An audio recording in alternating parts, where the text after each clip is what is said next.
Halo guys, assalamualaikum warahmatullahi wabarakatuh. Jumpa lagi bersama kami di Marola Channel. Guys, ini asli gempar banget. Presiden Jokowi akan menjadi sekjen PBB setelah selesai tugas menjadi presiden nanti. Rocky Gerung pun langsung menanggapi hal tersebut dan dinilainya itu tidak mungkin, kata Rocky Gerung, karena Jokowi tidak pernah ikut rapat PBB, kata Rocky Gerung. Sementara itu, Presiden Jokowi telah menandatangani tentang program BPJS yang telah dihapus dan diganti dengan KRIS. Kebijakan tersebut telah mendapatkan tanggapan dari berbagai pihak, apalagi masyarakat kecil yang tidak mampu. Oke guys, seperti apa videonya? Mari kita saksikan. Let's go. Assalamualaikum kepada rakan-rakan pribumi yang ada di seluruh Nusantara.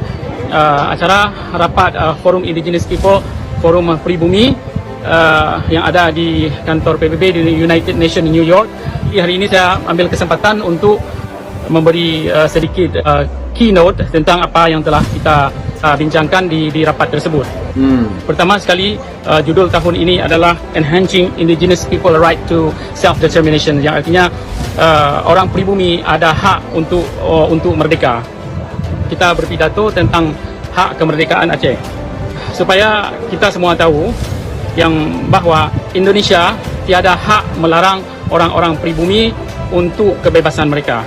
Sama ada itu Papua, Maluku atau Aceh sendiri, mereka tidak bisa melarang kita berbicara untuk kemerdekaan kita. Jadi Indonesia jangan jadi negara biadab yang selalu membunuh orang yang meminta kebebasannya. Jadi kalau bahasa Inggris itu bilang savage. Indonesia jangan jadi negara savage karena membunuh mereka yang minta kebebasan. Kalau Indonesia bisa merdeka, maka Aceh, Papua dan Maluku dan lain-lain pribumi di Sumatera pun bisa juga merdeka. Jadi itulah rapat 2 minggu ini tentang hak-hak pribumi. Sekali lagi, saya bagi tahu ke seluruh rakyat Indonesia dan pemimpin Indonesia supaya tidak membunuh orang-orang yang tidak berdosa dan tidak membunuh rakyatnya sendiri ketika mereka mengatakan ketika mereka mau merdeka. Sebab di dalam undang-undang dunia sekalipun, orang-orang pribumi ini ada haknya untuk menuntut merdeka. Karena orang-orang pribumi ini pun ada haknya untuk menuntut merdeka. Tapi kalau negara Indonesia memerangi orang pribumi yang menyuarakan hak-hak merdeka, maka orang pribumi bisa membela dirinya, bisa menggunakan senjata untuk membela dirinya. Itu sah dari hukum internasional. Jadi sekali lagi saya harapkan kepada Indonesia, kepada kawan-kawan yang mendengar apa yang saya katakan ini, bahwa kita sebagai pribumi ada hak untuk kebebasan diri kita sendiri.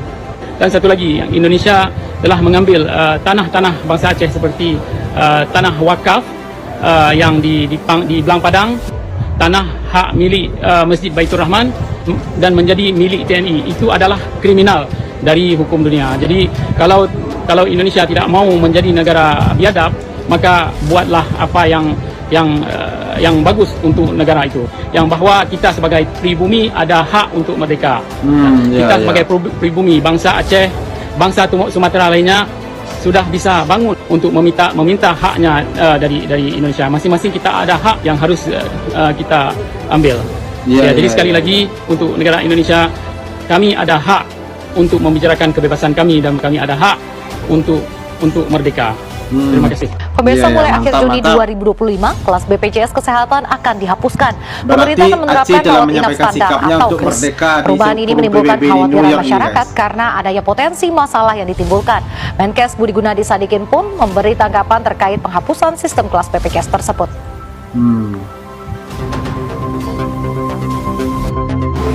Ini kalau begini nih, yang sengsara nih masyarakat bawah lagi ini ya.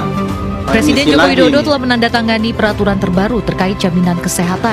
Penerapan fasilitas ruang perawatan dan pelayanan rawat inap standar dilaksanakan menyeluruh untuk rumah sakit yang bekerja sama dengan BPJS Kesehatan paling lambat 30 Juni 2025. Sementara untuk iuran BPJS akan berubah mulai 1 Juli 2025. Kemenkes akan mengevaluasi fasilitas ruang perawatan rumah sakit berkoordinasi dengan BPJS Kesehatan, Dewan Jaminan Sosial Nasional, dan Kementerian Keuangan. Peserta BPJS Kesehatan nantinya akan mendapat kriteria sama untuk fasilitas ruang perawatan pada pelayanan rawat inap KRIS. Di antaranya luas kamar memadai, ventilasi udara, pencahayaan ruangan, dan kelengkapan tempat tidur. Namun ada beberapa potensi masalah yang akan timbul dari kris. Saat ini saja dengan ruang perawatan diabdikan untuk kelas 1, 2, dan 3 untuk pasien CKN masih terjadi kesulitan. Dengan penerapan kris, akses peserta CKN pada ruang perawatan akan semakin terbatas. Iuran peserta mandiri atau peserta bukan penerima upah akan menjadi satu tarif. Mereka yang sebelumnya mendapat kelas 1 dan 2 iurannya bisa lebih rendah. Hal ini dapat menimbulkan penurunan penerimaan iuran BPJS Kesehatan. Sementara mereka yang berada di kelas 3 berpotensi iurannya naik. Dalam format sebelumnya, peserta penerima upah atau PPU mendapat kelas 1 dan 2, yakni dengan ruang perawatan yang diterima 2-3 tempat tidur dalam satu ruangan. Namun dengan penerapan kris, para PPU dari BPJS Kesehatan berpotensi mendapat 4 tempat tidur dalam satu ruangan. Berbeda dengan rumah sakit pemerintah yang mendapat dukungan alokasi APBN atau APBD, rumah sakit swasta akan kesulitan modal untuk merenovasi ruang perawatan sesuai kriteria kris. Sementara itu didampingi Menteri Kesehatan Budi Gunadi Sadikin, Presiden Jokowi meninjau Rumah Sakit Umum Daerah Kabupaten Konawe, Sulawesi Tenggara pada Selasa pagi. Dalam kesempatan itu, Menkes menyebut bahwa wacana tersebut bukan untuk menghapus program kelas BPJS Kesehatan, namun untuk disederhanakan dan mengangkat kualitas standar layanan. Bukan dihapus, standarnya disederhanakan dan kualitasnya diangkat juga dan pastinya kan sekarang semuanya naik lebih standar dan lain macam. Data Kemenkes saat ini sudah ada 10 rumah sakit yang telah melakukan uji coba penerapan kris. Pada tanggal 20 Oktober nanti, Presiden Jokowi ini siap-siap aja ya, kita rakyat miskin dilarang sakit ini sepertinya ya. Berdasarkan batas waktu yang ditetapkan konstitusi, maka Partai Negoro mengajak seluruh rakyat untuk membawa Jokowi ke jalan hukum. Ini partai baru kayak ini, Partai Negoro, perjuangan gagasan. Lahir untuk melakukan sebuah protokol yang biasa saja, untuk mencari elektoral, tidak. Tapi partai ini sampai tanggal 20 Oktober kita akan terus melakukan penggalangan. Ini ketumnya siapa ini? Solidaritas untuk memastikan tidak boleh ada penguasa yang bertindak semena-mena dan pada akhirnya saat turun dari kekuasaan dia lolos begitu saja.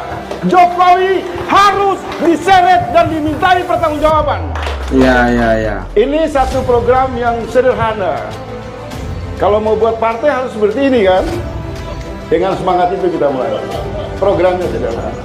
Jangan-jangan nih Bang Faisal Asegaf ini yang bikin partai, yang ketua partai ini ya? Saya sangat bersyukur dan menyampaikan ucapan terima kasih yang setinggi-tingginya kepada Allah Subhanahu wa Ta'ala. Karena menurut saya tidak mungkin orang-orang susah, orang-orang menderita seperti kita ini bisa membentuk partai. Tapi hari ini kita hadir dengan Partai Negoro untuk menyatukan semua yang tercerai-berai. Ini adalah rumah bersama untuk politik terbarukan. Partai Dan Negoro. kita mengatakan selamat tinggal kepada serdadu-serdadu, budak-budak, hulu balang dari partai pendukung oligarki. Di tempat ini adalah penegasan warna. Kalau Anda membenci partai yang mengkhianati rakyat, Anda marah kepada partai-partai yang berkuasa, maka Anda tidak boleh berada di luar arena yang kosong. Anda harus membuat partai sebagai antitesa, sebagai penegasan bahwa kita memiliki hak konstitusi yang sama untuk berdiri sejajar dulu ketua umum partai. Jadi semua memiliki posisi yang sama.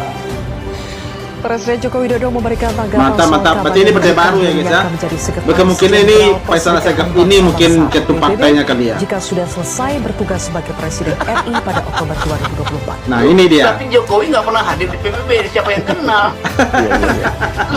Ini yang paling lucu ini. Osis aja itu dia mesti paling nggak nongkrong di kantin seminggu 3 kali, main basket 2 kali seminggu dan terakhir teman-teman, ini nggak ada prestasi itu tuh. Jadi kelihatannya memang semacam obsesi yang tersembunyi itu, seolah-olah memang ada yang mau mencalonkan dia tuh, maka dia merasa enggak, saya mau tolak itu. Jadi konyol juga nih. Nah, poin-poin macam ini yang saya kira membuat Jokowi itu hidup di dalam ilusi atau bahkan berdelusi itu bahwa dia akan jadi pemimpin dunia dan kalau nggak bisa dia akan jadi pertapa ya. Ya apapun mau memimpin atau pertapa, hari ini Anda Pak Jokowi sebagai tokoh politik itu udah kelewatan bermain curangnya gitu. Sebagai presiden, Anda tidak mampu untuk menenangkan publik bahwa Anda akan netral. Jadi kelihatannya begitu. Jadi siapa Jokowi sekarang, dia ada political player, bukan lagi kepala negara atau presiden. Jadi itu intinya tuh. Oke, keren, mantap ya. Itu dia guys, kalau nggak ada Rocky no party, itulah istilahnya ya, no Rocky no party. Tapi betul juga, ini lucu.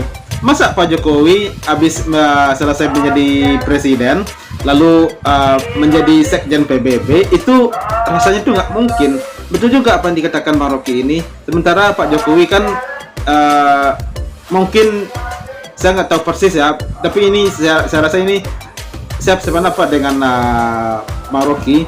Kalau Pak Jokowi itu tidak pernah ikut rapat di sidang PBB begitu ya. Sementara beliau digadang-gadang, ini entah kabarnya benar atau enggak, tapi ini yang menyampaikan ini penyiar berita Metro TV ini ya.